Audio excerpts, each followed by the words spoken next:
भाई तुम्हारे नेपाल में है ही क्या? नहीं सरकार है, नहीं कुछ है। बैंक के लोड़े कुछ है बतलाओ। नेपाल में अगर है तो कुछ बतला के दिखला। बैंक के लोड़े कुछ नहीं है, नेपाल में कुछ नहीं है। मैं छोटूंगा बैंक ले बुला ले बिहार में आजा। है कुछ मंत्री की? सारे बोलो ना, सारे बोलो ना। बैंक के लोड़े के नेपाल के गान मार लूंगा बहुत की। कोई बोलेगा तो बोल देना। तेरी माँ के चुप कोई है जो बिहारी से टक्कर ले ले नेपाल? सुन लिया भाई लोग, ये क्या कह रहा है बिहार के लड़के। नेपाल अभी किसी का गुलाम भी नहीं था, रहेगा भी नहीं। सारा नेपालीहरू जति तपाईहरु मेरो भिडियो हेर्नु प्लिज यो भिडियो जति सक्दो शेयर गर्नु होला साथीहरु। यस्तो यसलाई मैले म्यासेज गरेँ साथीहरु, यसलाई भेट्ने भन्ने कुरा छ। यो जरुर भेट्छ।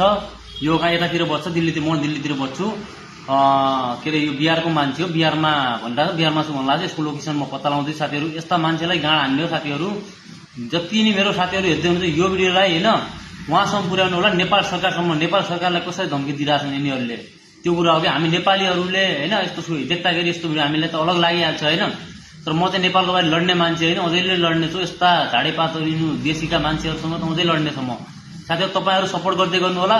अब हेर्नु होला यसको भोलि तपाईँ पिडियो भिडियो यसलाई हाल्छु साथीहरु। तपाईहरु एकदमै यो भिडियोलाई शेयर गर्नु होला है साथीहरु।